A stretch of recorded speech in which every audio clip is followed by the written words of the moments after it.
Ouais. Voilà.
Je m'arrête là.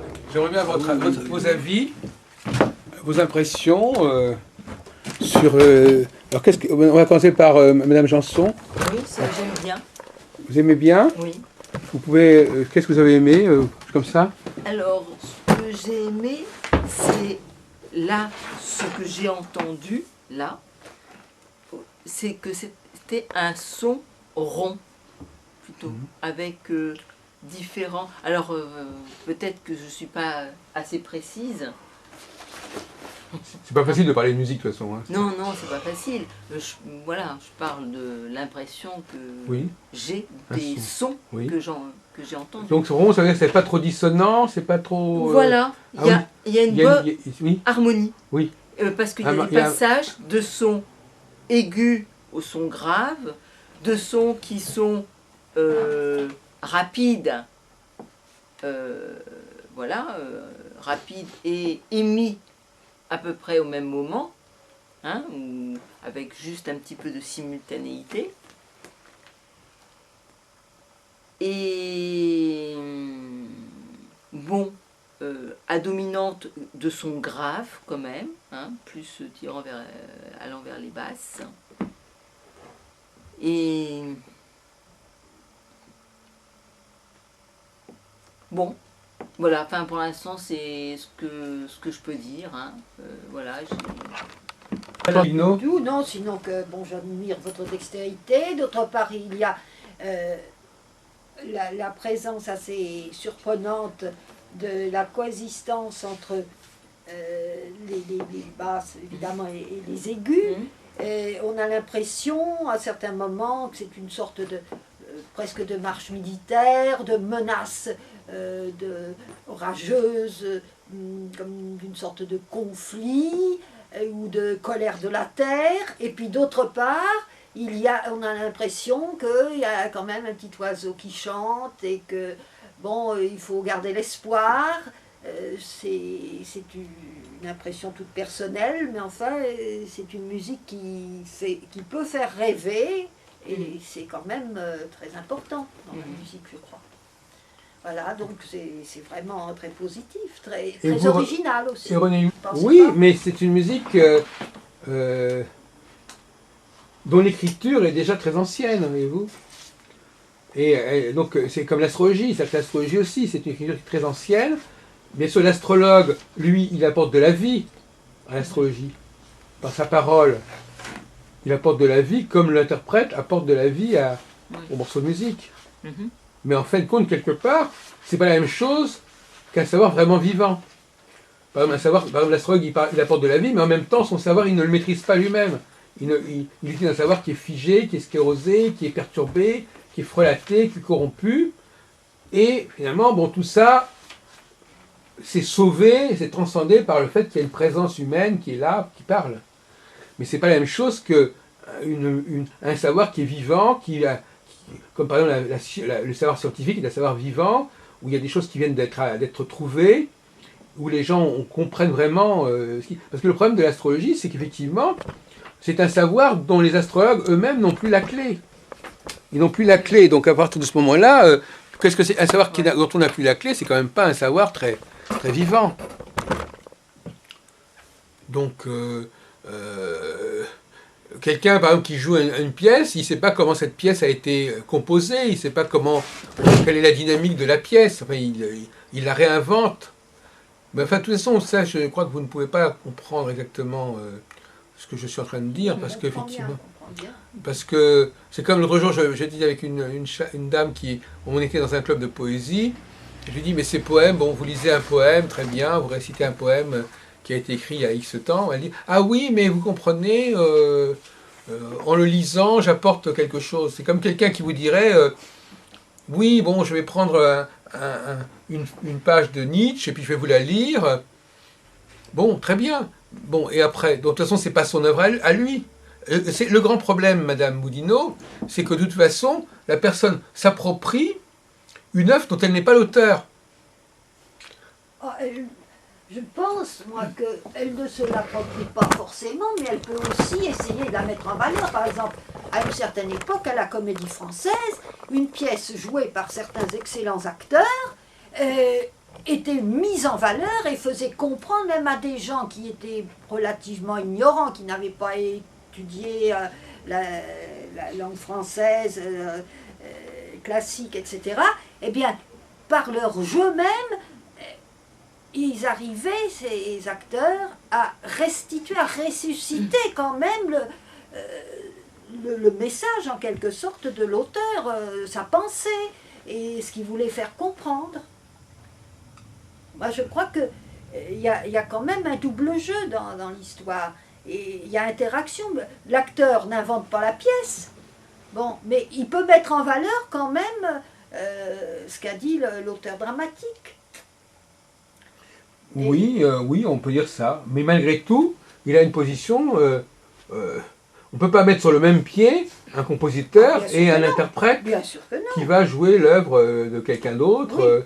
Et il y a aussi cette ambiguïté de l'appropriation. C'est-à-dire qu'en fin de compte, une œuvre qui a déjà été jouée avant, comme là, ce que j'ai fait, c'est une improvisation, par exemple. Donc c'est quelque chose qui est complètement ici et maintenant. Oui. Et à la limite qui s'adresse à vous. Oui. Ce n'est pas une œuvre qui a déjà été écrite dans un autre contexte et qu'on rejouerait. Oui. Et qui donc serait parachutée quelque part dans la situation. Ah ben c'est merveilleux de pouvoir improviser comme ça, c'est bien. La question qui se pose, mesdames, c'est de savoir, parce que finalement c'est une question qu'on n'a pas vraiment posée pendant le colloque, mais qui pour moi a été sous-jacente, c'est-à-dire est-ce que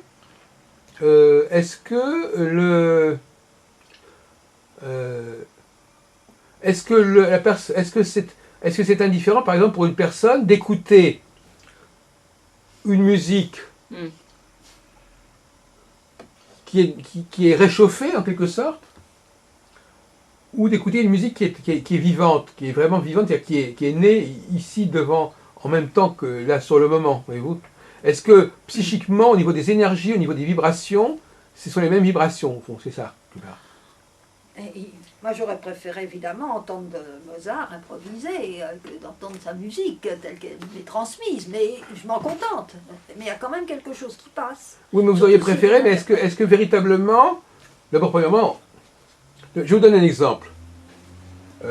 Quand vous entendez quelqu'un parler, vous voyez s'il improvise ou pas, généralement. Quelqu'un, par exemple, qui récite un truc qu'il a appris par cœur, ça se sent. Vous sentez que c'est un... Oui, bien sûr. Que c'est pas le même rythme. C'est-à-dire le problème souvent, par exemple, des films synchronisés et post-synchronisés, c'est pas tout à fait une parole vraiment naturelle. Hein.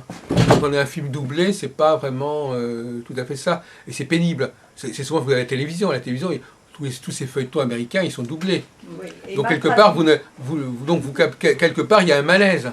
Bon. Bien sûr. Il y a un malaise parce que c'est pas la voix de la personne en plus. Non. Et en plus, la personne qui double, elle n'a pas la spontanéité exactement de la personne qui va jouer le rôle. Enfin, je veux dire, c'est bon.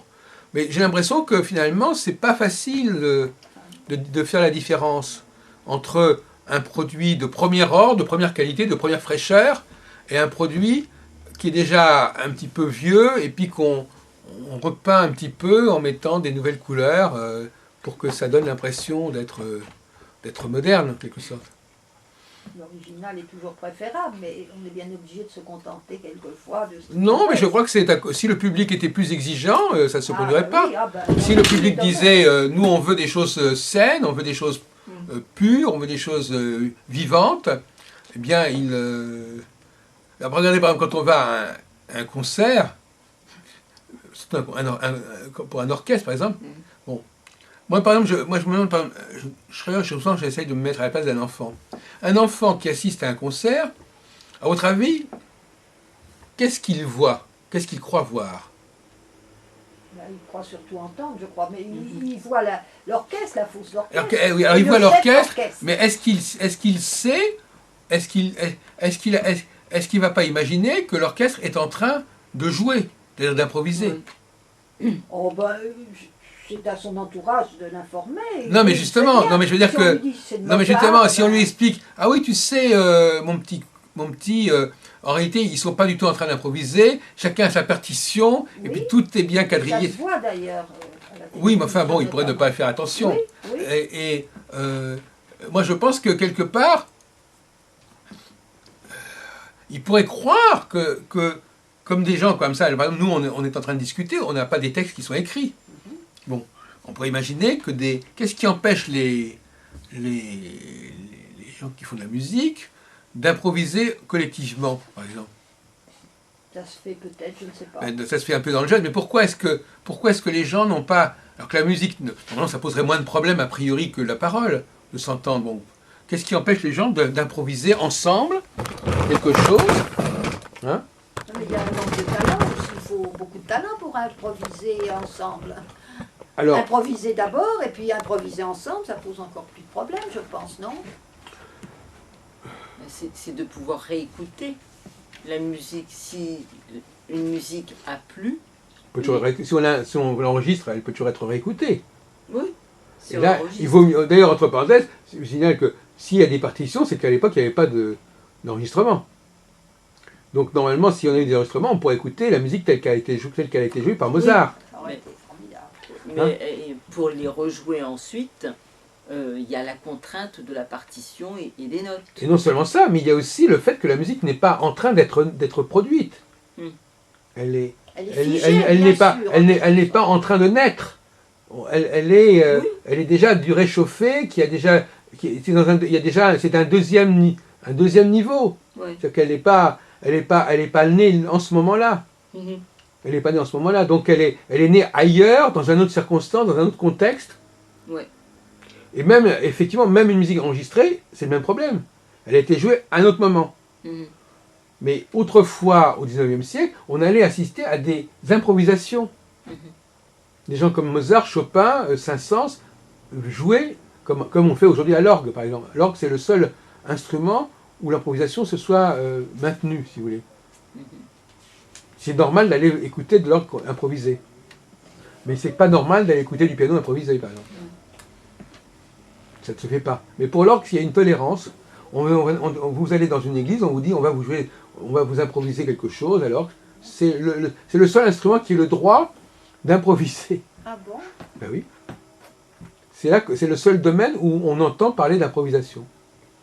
Comme si les organistes étaient des super musiciens qui étaient capables d'improviser. On pouvait aller les écouter improviser. Mhm.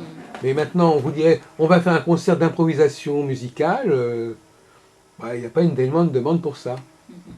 C'est curieux. Pour le piano, par exemple. Or, donc il y a une espèce de dégradation. C'est que, et en plus, donc on va écouter des choses, même pas d'hier, mais on va écouter des choses d'avant-hier, il y a 30 ans, il y a 50 ans, il y a 60 ans. Il y a très peu de concerts de musique à Paris où on a une musique qui est postérieure à 1950, par exemple. 90% des œuvres qui sont jouées sont antérieures à 1950. Se situent entre 1750 et 1950. Bon, on a un peu le même problème. On peut appeler une société un peu décadente. On a le même problème avec l'astrologie. On a le même problème même avec le langage. Parce que... mais par exemple, vous, par exemple, Guylaine Janson, quand vous faites vos séminaires, vous improvisez ou vous avez des textes que vous avez déjà préparés, que vous lisez?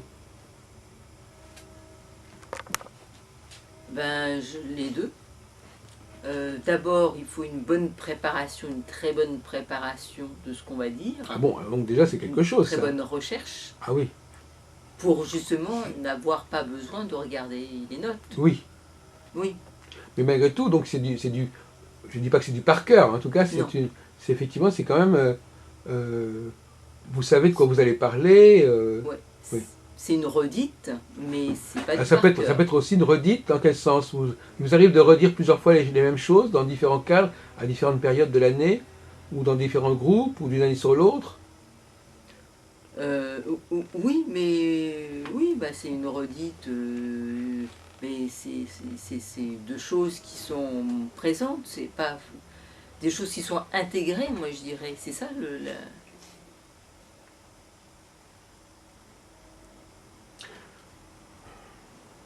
Est-ce que vous avez une bonne mémoire? Oui. Oui. Mm. Le grand problème des femmes, c'est qu'elles ont une très bonne mémoire. En fait. Mhm.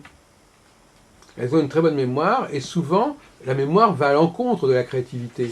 Hein, de toute façon. Par exemple, les hommes, par exemple, moi je pense que les hommes ont... La mémoire joue un rôle moins important. Ça dépend de ce qu'on appelle la mémoire, mais je parle de la mémoire textuelle. La mémoire pas la mémoire de telle et telle donnée en elle-même, mais... Non, mais moi, c'est pas mémoire textuelle, c'est-à-dire je me rappelle. Comment? Je me rappelle Oui. des choses. Ensuite, la créativité peut provenir de l'imprévu. Ah, vous avez prévu, c'est une question qui est posée, ou je sais pas, ou... Oui, voilà, de quelque chose qui ne se passe pas de la même façon que les autres fois. Ah. Donc là, oui, ça peut... Il y a un élément nouveau qui fait que oui, il y a une demande d'adaptation. Oui. Et là, donc, c'est de la créativité puisqu'on cherche les ressources, quoi, pour arriver... Vous-même, vous avez été enseignante, je me souviens plus. J'étais enseignante et justement, ce discours m'intéresse et rejoint un problème que je trouve passionnant, c'est celui du canevas de la comédie italienne. Oui, la Commedia dell'arte aussi. Voilà. Oui.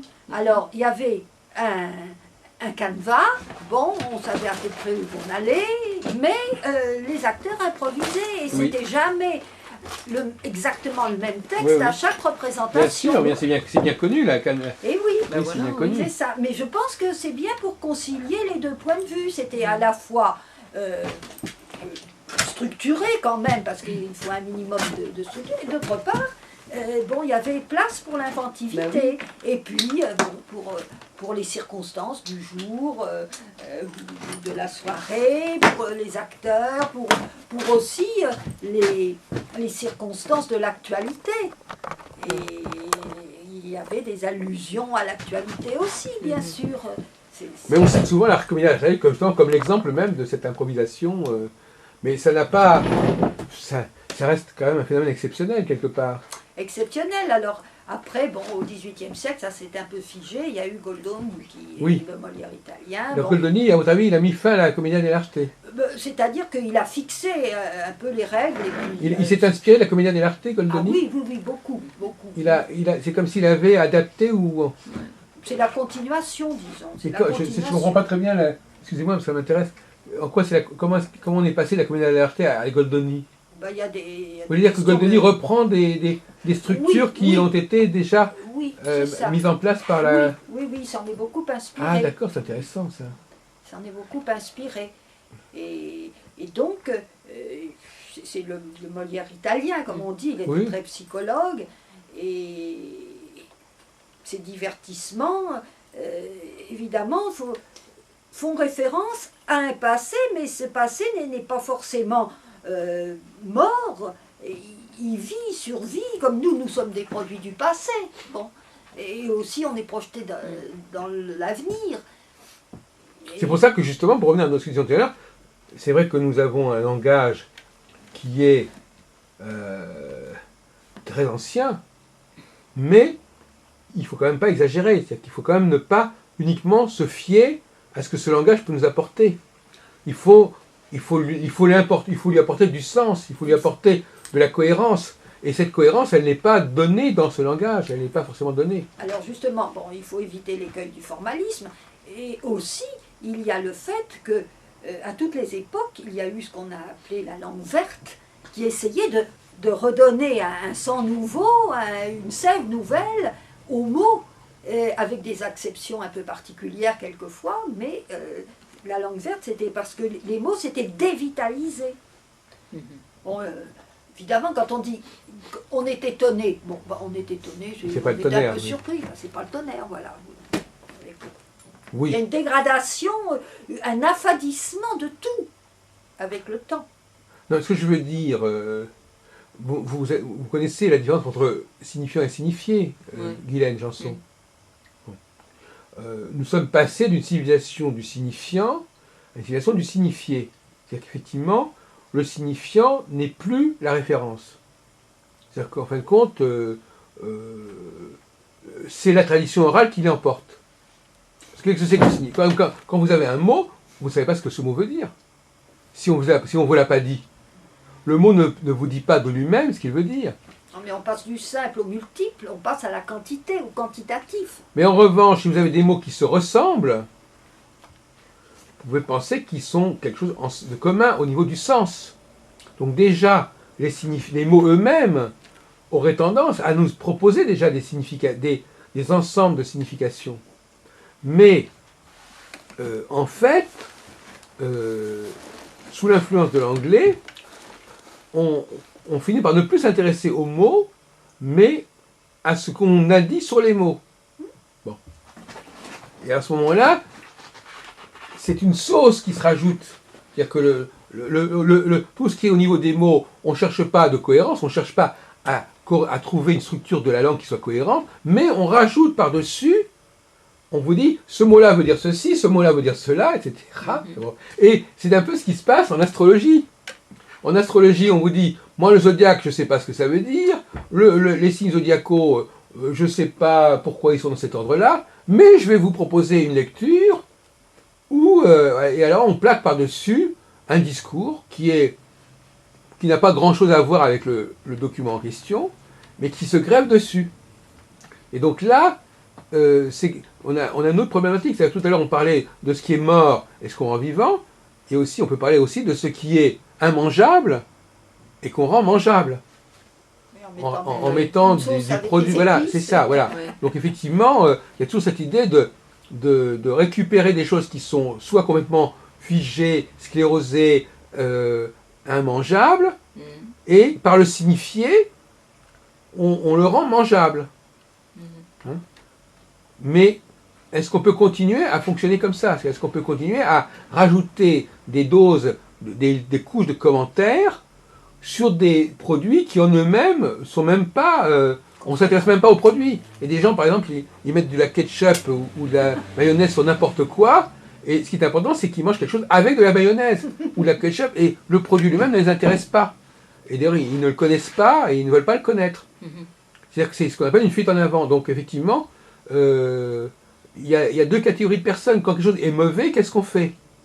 On rajoute quelque chose ou on en enlève quelque chose? On rajoute quelque chose pour qu'il devienne mangeable. Mhm. Et c'est un peu ce qui se passe en astrologie.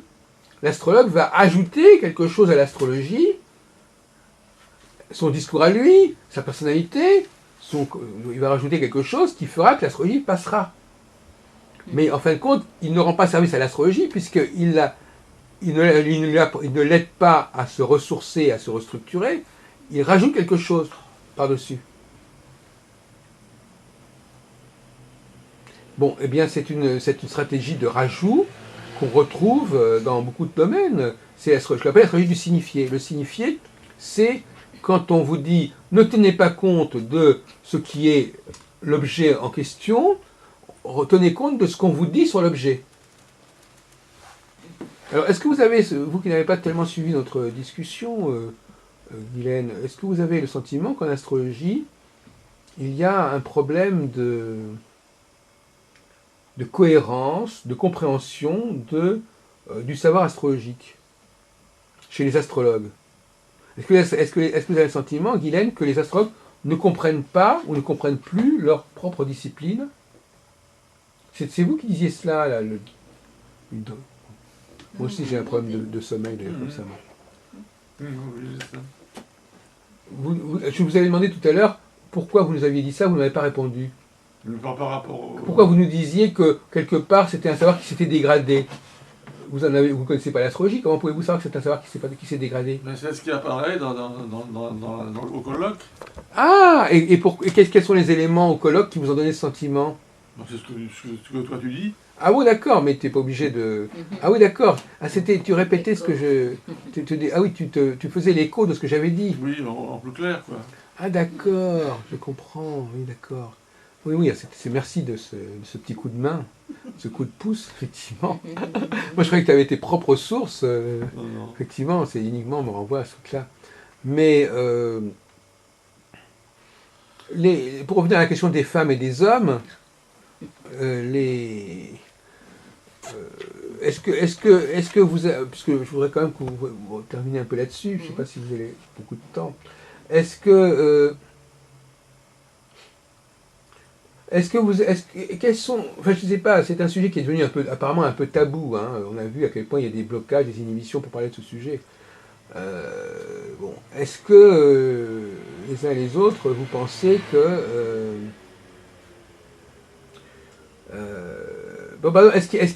bon, on parle beaucoup de complémentarité entre les hommes et les femmes. En quoi consisterait cette complémentarité, à votre avis, Marie-Christine? Vous qui n'avez jamais été mariée... Réfléchir longtemps pour répondre d'une façon concise et rapide. Mais je pense que la complémentarité, chacun la cherche dans le mythe de l'âme sœur. Et c'est Vénus-Mars, évidemment.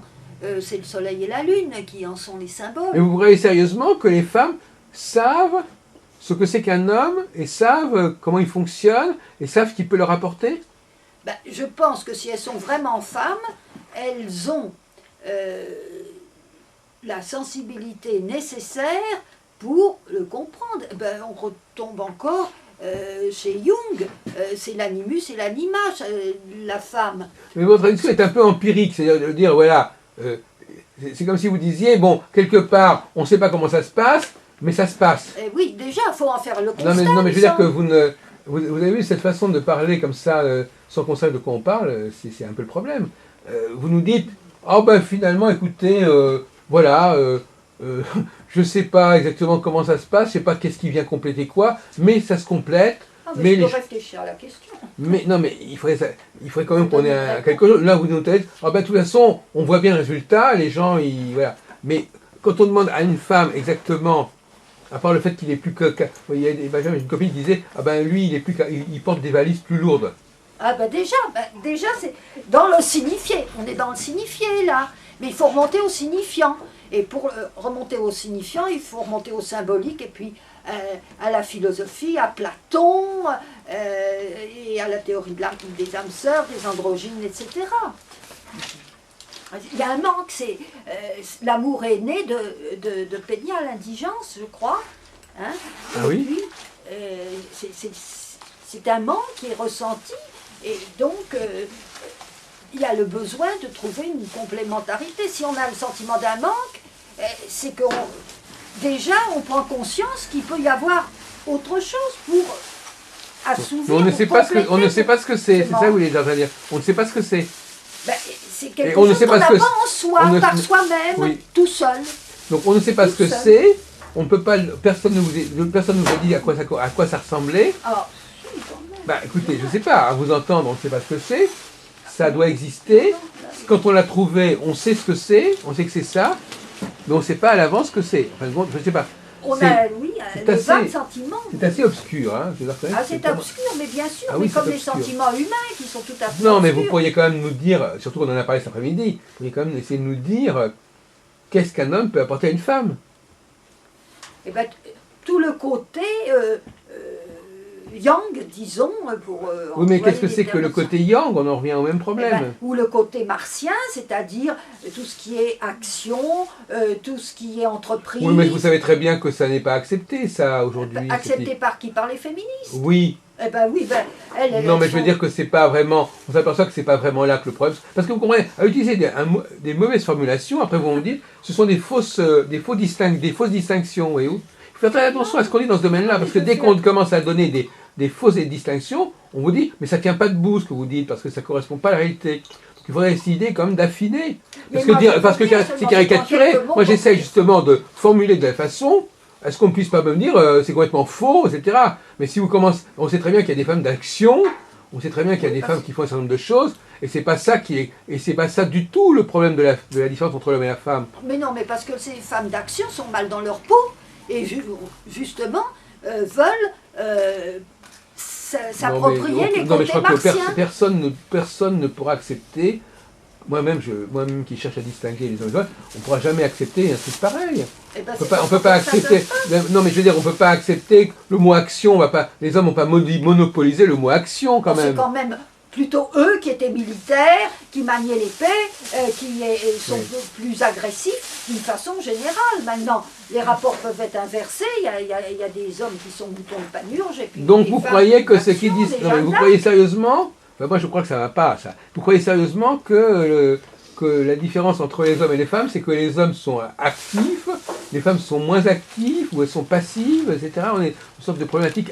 C'est pas nouveau ça comme point de vue. Mais non, mais c'est pas nouveau. Mais les Non, mais hommes et justement, les femmes sont on pas aimerait bien nouveaux. quand même, on est en 2012, alors on aimerait bien savoir où on en est sur ce sujet en 2012.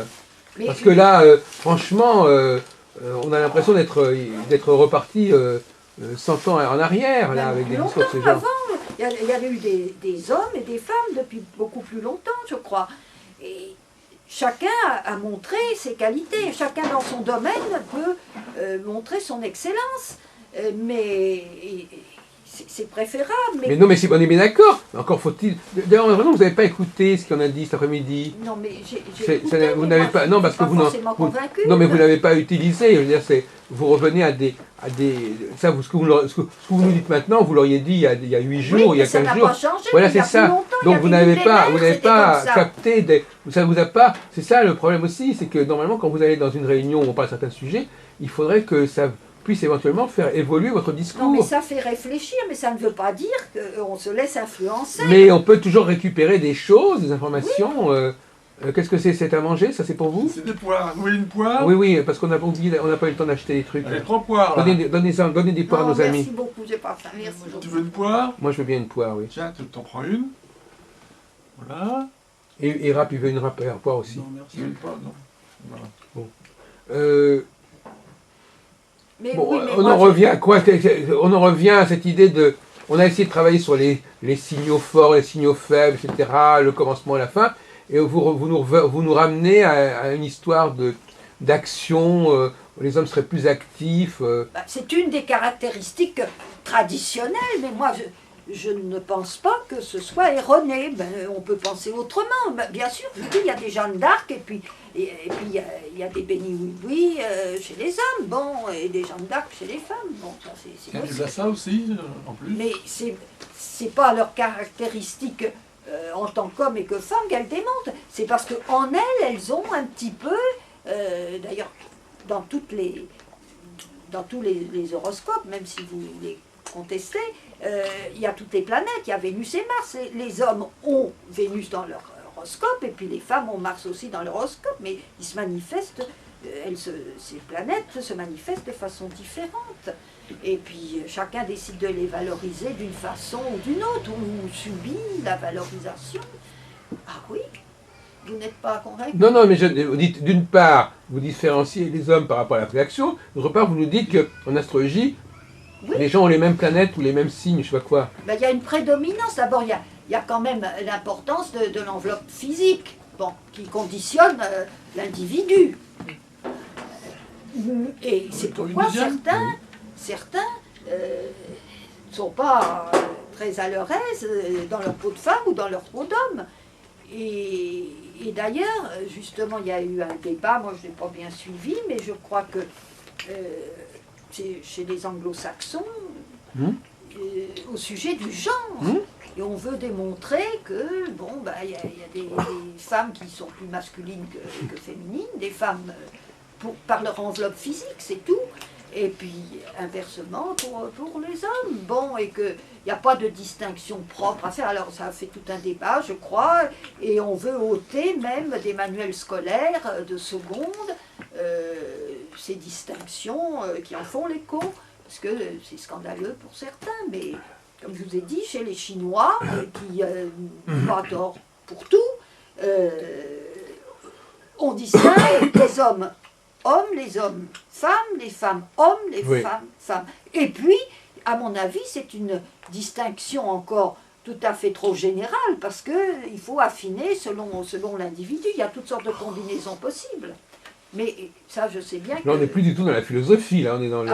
c'est en rapport. Ben non, parce qu'on est dans des cas particuliers, il faudrait affiner... Le philosophe, le philosophe, il ne cherche pas à affiner, il ne cherche pas à accéder à l'individualité, le philosophe. Ah ben, c'est pourquoi il y a... Il ne cherche pas, ça il n'a pas dépend de... desquels, ça dépend Non, mais je veux desquels. dire qu'il ne prétend pas accéder à un modèle qui serait spécifique à une personne donnée. Bon. Non, mais enfin, il faut que ces modèles s'intègrent dans l'harmonie générale. Sinon, alors, c'est un discours unilatéral. Il faut essayer de voir de la façon la plus synthétique possible, mais qui n'exclut pas l'analyse, encore une fois. L'analyse, pour vous, c'est quoi l'analyse? Et ben, c'est justement à affiner le jugement, être le plus précis possible, le plus pointu possible. Ah oui, c'est ça, d'accord. Et puis la synthèse, alors c'est ça l'universel, c'est Oui, ça c'est la ça. Alors la conscience femme serait plutôt universelle. dans l'analyse ou dans la synthèse? Les femmes en général, on dit que souvent elles sont plus fines dans l'analyse et que les hommes sont plus forts dans la synthèse, mais l'un n'exclut pas l'autre, parce que l'intelligence n'a pas de sexe.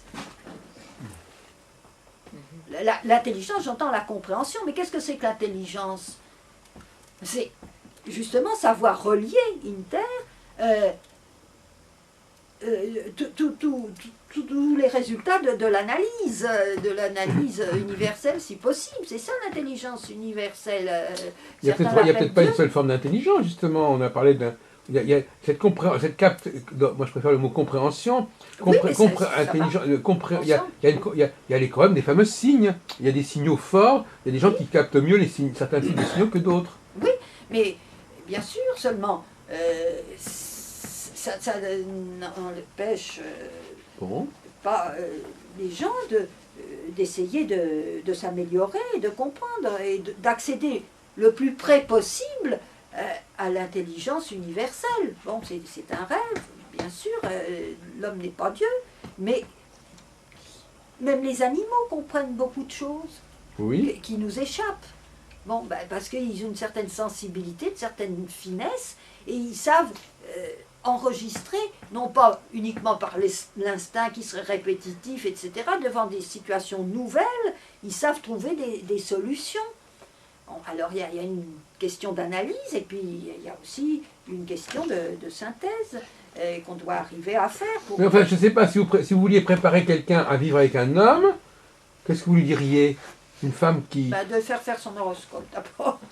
Non, mais là, vous voulez reprendre, vous voulez vous resituer dans des cas particuliers, deux individus, c'est ça? Vous ne voulez pas aborder la question du global, c'est-à-dire de l'homme, qu'est-ce que c'est, la femme, qu'est-ce que c'est? C'est trop général. C'est trop général. Donc, voilà, donc, non, mais justement, on retombe dans le fameux problème du féminin et du masculin. Parce que dire que c'est trop général, c'est justement dire qu'on veut des signaux. Bon, on retombe dans le même problème. La généralité, c'est très parlant pour quelqu'un qui a un signaux faible. La généralité, c'est très parlant. C'est beaucoup plus parlant que un cas particulier. Ça ne parle, moi, ça me parle pas. Oui, mais... Parce qu'un particulier, c'est un cas particulier, donc ça me concerne pas. Quand une femme il n'y a pas d'empathie, s'il n'y a pas d'empathie. Non, mais quand une femme, par exemple, regardez par exemple des conversations entre hommes ou entre femmes. Oui. L'autre jour, j'étais dans le tramway, le T2 pour aller à Saint-Cloud. Il y avait deux dames qui parlaient de la coloration de leurs cheveux. Bon, c'est d'un intérêt limité. Maintenant, vous avez deux hommes qui parlent de la politique actuelle, c'est plus général. C'est ouvert à plus de monde, on peut y entrer. On peut participer à une discussion de ce genre. Deux femmes qui parlent entre elles, généralement, on ne peut pas participer parce qu'elles parlent de choses qui leur sont propres. À moins qu'il s'agisse d'un coiffeur, c'est moins. Voilà, c'est ça. Mais je veux dire que c'est toujours des histoires personnelles, individuelles. Il ne faut pas tomber dans l'autisme. L'individualisme, ça peut aboutir au fait que quelqu'un est la seule personne qui sait de quoi il parle. Par exemple, on parlait tout à l'heure, on a dit parfois que j'ai monologué. Moi, monologuer, c'est bien gentil. Mais quelqu'un qui monologue, il y a des gens qui monologuent pour raconter leur histoire personnelle, leur vie personnelle. Bah, ça, c'est vraiment le monologue dans lequel on ne peut pas entrer. Elle a des trucs à dire, on ne sait pas ce qui lui est arrivé, donc elle raconte. Mais il y a des hommes aussi qui ne parlent que d'eux, vous savez. Comment? Il y a aussi des hommes parlent de ce qu'ils... Attendez, pas de... Non, attendez. Ça dépend de ce que vous appelez parler d'eux. Ils monologuent sur leurs problèmes personnels. Oui, c'est ça. Non, mais attention, non, mais justement, parce que quelqu'un qui parle de ses recherches, c'est pas, qui parle pas de. Ah, bon.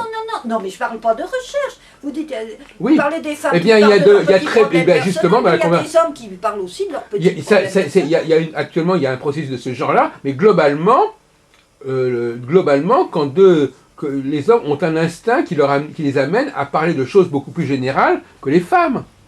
Bon. C'est-à-dire qu'ils vont parler de choses qui sont d'un intérêt général, c'est-à-dire dont tout le monde parle. C'est pour ça qu'il est facile d'entrer dans une conversation. Quand il y a trois hommes qui discutent, un quatrième peut arriver, un cinquième peut arriver, parce que les sujets qui sont abordés sont des sujets qui interpellent tout le monde. Quelqu'un qui raconte sa petite vie à lui, on est obligé de l'écouter, on n'a rien à dire, parce qu'il n'élève pas le débat. Oui, mais ça c'est pas le propre de la femme et c'est pas le propre de l'homme. C'est sûr que les femmes tombent peut-être plus souvent dans le panneau, ça je ne dis pas le contraire, mais c'est pas un privilège, une spécialité. Mais si, parce que, attendez, il faut distinguer l'essence et l'existence. Bon, imaginons que, est-ce que vous pouvez dire que tel homme se comporte de manière anormale par rapport à ce que c'est qu'être un homme? Par exemple, effectivement, moi je connais souvent les hommes qui parlent de leurs problèmes personnels, généralement sont des gens qui ont une pathologie. Quand un homme se rapproche de la femme, c'est qu'il a une pathologie. Ben oui, il a une pathologie, d'ailleurs on le remarque, on ne supporte, ce qu'on accepte chez une femme, on ne le supporte pas chez un homme. On va se moquer de lui. On va dire, regardez ce type-là, c'est un pauvre type, il raconte ses petits problèmes, il n'arrête pas, etc. Ça ne passe pas, il se fait remarquer. Une femme qui ferait la même chose, on dirait, bon ben oui, c'est normal. C'est une femme, c'est normal. Voilà, c'est normal. Non mais je veux dire, on va pas l'enfermer pour ça. On va pas. Un psychiatre va pas avoir le même diagnostic sur un homme ou une femme, même avec les mêmes symptômes. Chez un homme, il va dire, il faut l'enfermer. Chez une femme, on va dire, c'est normal, elle fonctionne normalement. S'il a un préjugé défavorable, non. Non, pas défavorable. Pourquoi défavorable? Si, quand même. Non. C'est une femme, donc c'est normal. Mais normal, et pourquoi pas? C'est un comportement. Mais vous dites vous-même que c'est très bien de faire comme ça, il n'y a pas de normalité ou pas. Comment faire comme ça? Que les gens racontent leurs histoires personnelles, c'est pas aberrant. Alors, non, je veux dire que c'est pas aberrant. C'est pas la critique. Non, mais je veux dire que ça n'est pas en soi condamnable de raconter ce que vous avez fait la veille. Non mais Bon. si les circonstances s'y prêtent, si l'interlocuteur est intéressé. Intéressé, généralement, Ah ben. toi tu me causes, et puis moi je te cause, et puis moi je t'écoute, etc. Bon, il faudrait savoir comment fonctionnent les relations entre femmes, qui est d'ailleurs pour moi un mystère, effectivement, comment elles se déroulent entre elles.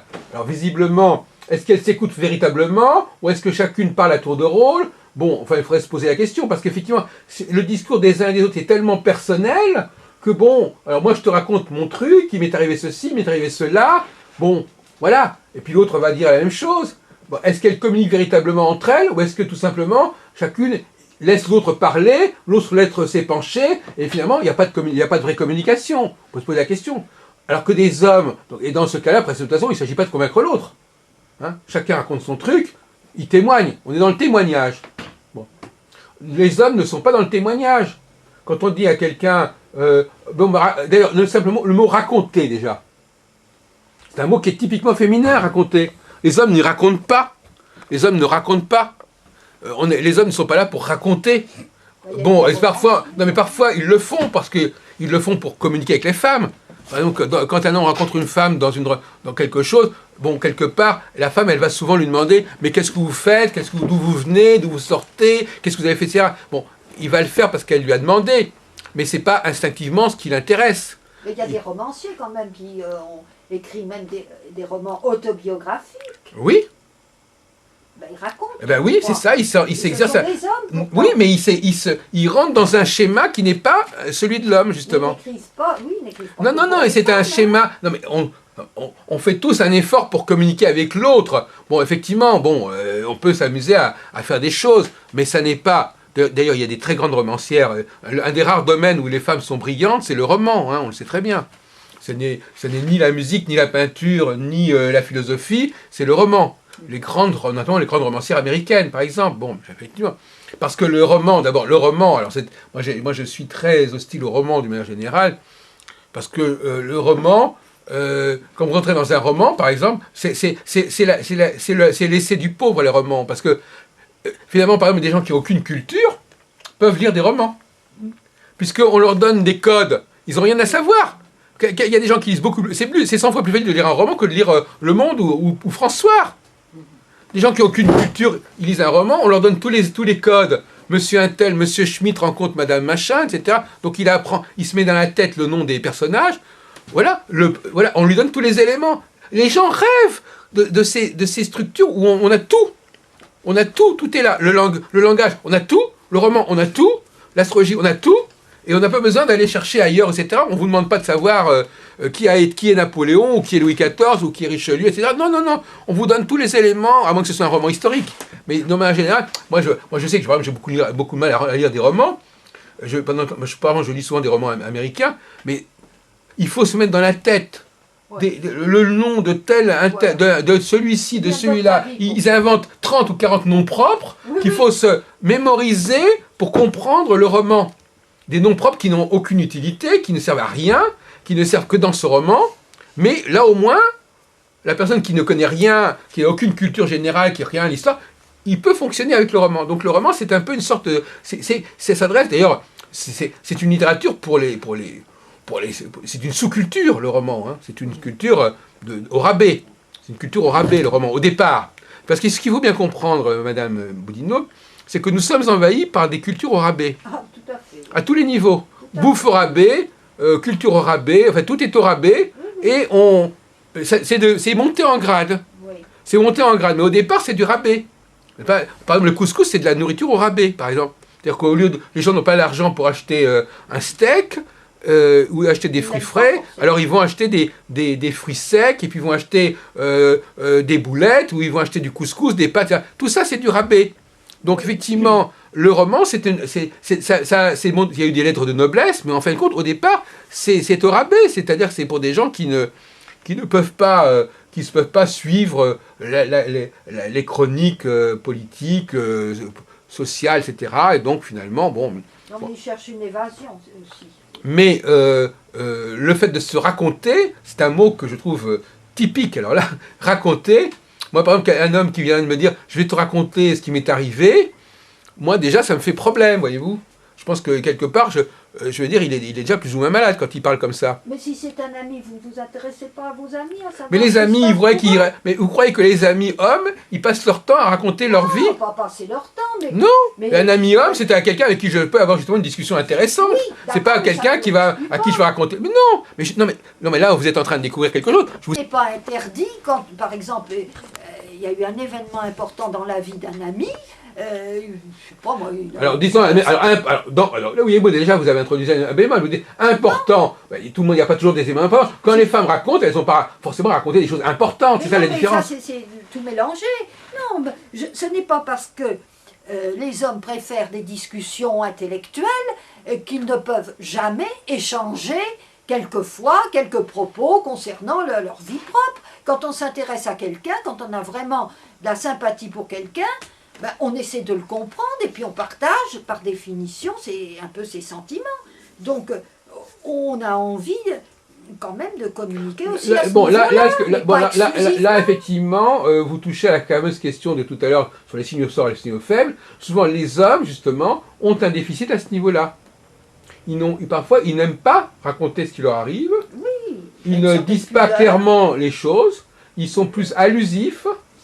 Ils vont aborder un sujet par un biais, etc. Et effectivement, et après, les femmes vont dire « Mais tu m'avais pas raconté ça. Tu m'avais pas dit ça. Tu m'avais pas dit que tu avais ce problème-là. Je pouvais pas deviner. » Bon, et effectivement, c'est plus subtil, c'est beaucoup plus subtil. La femme, elle met les pieds dans le plat, elle dit, voilà, j'ai un problème, il t'est arrivé telle tuile, voilà, c'est ce truc-là, voilà, etc. Bon, eh bien, ce mode de fonctionnement, ce n'est pas un mode de fonctionnement masculin. Oui, mais toutes les femmes ne sont pas des commères non plus, et ne passent pas leur temps à raconter par le menu toutes les petits Ah ben écoutez, événements qui leur sont arrivés. Même vous si n'avez qu'à aller dans les pensez- transports en commun, il n'y a que ça. Dès que Oh, vous dans les mettez, transports dès que vous en mettez commun, deux là. femmes côte à côte, vous n'avez qu'à enregistrer 100 fois, c'est toujours le même truc. C'est des trucs qui n'ont aucun intérêt. D'ailleurs, moi, souvent, elles parlent beaucoup trop fort en plus. L'autre jour, j'étais dans le tramway, j'ai dit, au bout de 10 minutes, j'ai dit, mais madame, on en a rien à foutre de vos histoires de cheveux, de teinture, etc. Elle disait ça à tue-tête. Bon, vous savez bien que dans un transport en commun, la pire catastrophe qu'il faut éviter, c'est deux femmes qui sont à côté l'une de l'autre. On le sait très bien, on n'est pas en train de vous inventer quelque chose. C'est le truc qu'il faut éviter absolument. Dès que vous avez deux femmes à côté dans un train, il faut aller ailleurs. Parce qu'elles vont parler, trop fort, c'est-à-dire trop fort par rapport à l'intérêt de ce qu'elles disent. C'est ça le problème. Si quelqu'un avait des choses géniales à dire, il pourrait parler très fort.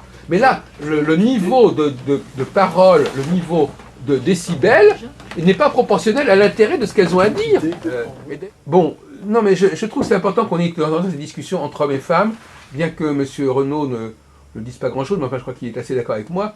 Il faut que vous le sachiez ça. Il faut que vous sachiez l'image que vous donnez. Je le sais, Il faut que moi, vous le sachiez qu'il y a ce je connais bien problème-là. toutes les critiques qu'on a faites, ne serait-ce que dans la littérature, des ragots de femmes. Non mais là on tout parle ça. de choses qui sont vécues aujourd'hui. Oui, C'est oui, non, le mais problème c'est c'est toujours que valable. non mais justement c'est ça c'est que c'est toujours valable. Ben, En dépit de Il y a tout des ce qu'on peut. constantes. Il y a des Voilà, constantes. en dépit de. C'est ça qui est amusant.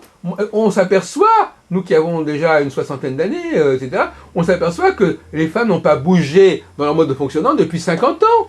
Si, Dans leur façon de parler, mais je vous assure qu'elles parlent exactement comme leur mère, et elles ont la même façon de parler, le même discours, je ne vois pas de différence.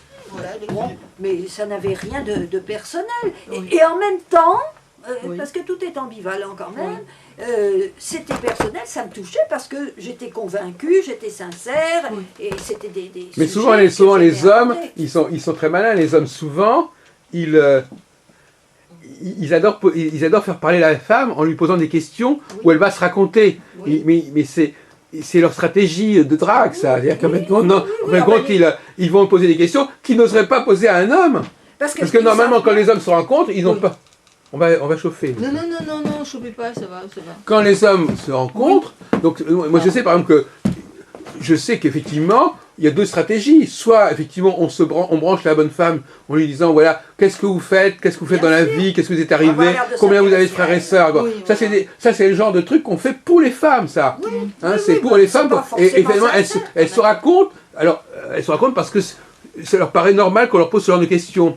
Bon, souvent les hommes, ça les amuse pas du tout de faire ça. Bon, ils le font, mais ça les amuse pas spécialement. Non, parce Et ça les qu'ils intéresse s'intéressent même pas pas. spécialement non plus. Je sais même bon. particulièrement. Mais c'est une façon de rassurer la femme et de lui de lui montrer son intérêt, etc. Bon. En flattant sa vanité, Bon. parce que... Et elle, faut et dire, elle, et les elle, femmes d'ailleurs, sont très naïvement, elle va aussi vouloir que l'homme se raconte. Oui. Bon, et ça leur plaît pas trop non plus, hein, aux hommes. En général, il n'a pas toujours intérêt à trop se raconter. Oui. Oui. Et en plus, il sait peut-être pas aussi bien se raconter qu'une femme aussi. Ça aussi, il y a aussi un art de faire les choses. Ben, c'est-à-dire que s'il est venu et qui manipule dans cette façon de poser des questions, bien entendu que lui, il sait ce qu'il a fait, l'autre en face a été naïf pendant le temps de la conversation, et donc quand ça se retrouve en situation inverse, alors à ce moment-là, lui, en effet, il n'est pas prêt Non mais à une femme qui questions. veut séduire un homme, de la même façon elle va pas lui poser des questions sur ce qu'il a fait. Elle Non, va non, essayer, parce que c'est très dangereux. elle va essayer de discuter avec elle sur un sujet. Elle va voir qu'il lui parle de choses qui l'intéressent, Absolument, de choses sur lesquelles il a des choses, Absolument. sur quoi il a des choses à dire. absolument. Ouais. Mais avoir des choses à dire, c'est pas des choses à raconter. Ouais, C'est pas la même chose. Raconter, c'est un effort mémoriel. ouais, Je raconte quelque chose qui m'est arrivé et je le raconte. ouais. Dire, c'est quelqu'un qui s'exprime sur un certain sujet sur lequel il a une certaine connaissance. Et c'est donc au niveau déjà de l'échange, une femme ne devrait pas dire ah ben racontez-moi ce que bon moi je vous ai raconté mes trucs, racontez-moi vos trucs.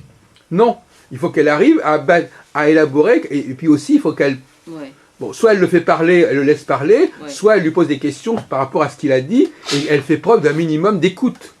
Oui. C'est-à-dire de réactivité. C'est-à-dire que, bon, Vraiment. si effectivement elle le laisse parler, ce qui est un peu le risque, elle le laisse parler, elle n'écoute pas ce qu'il dit, c'est pas bon non plus. Parce qu'elle n'écoute pas. C'est-à-dire qu'elle, c'est pas qu'elle écoute. Parce que souvent quand une femme dit écouter, ça veut dire laisser parler. Et c'est pas ça écouter. Non. Et c'est pas Et c'est- nécessairement comprendre. Et voilà. Donc écouter, c'est quand vous dites vous ne m'écoutez pas, c'est-à-dire que vous ne me laissez pas parler. Justement, paradoxalement, quand on ne laisse pas parler quelqu'un, c'est qu'on l'écoute. Ouais. Parce qu'on réagit à ce qu'il dit. Mhm. Si on fait pas attention à ce qu'il dit, on peut le laisser parler indéfiniment. Oui, mais il ne faut pas que tout le monde parle en même temps non plus. Vous savez, c'est très difficile de manœuvrer justement dans ces rapports. Alors justement, là vous touchez à un sujet intéressant aussi. Ne pas parler. Alors justement, là aussi, c'est intéressant parce que vous dites, il ne faut pas parler en même temps. Pourquoi pas? C'est dynamique au On ne moins. comprend plus. Non, mais Non mais successivement, bien sûr. Non, mais on va il faut pas se laisser- renvoyer la balle. oui, D'accord, mais il y mais- a une dynamique qui est. Ah, Il y a oui, une ça- non, mais justement, c'est là que les femmes achoppent, si vous voulez. Parce qu'en fin de compte,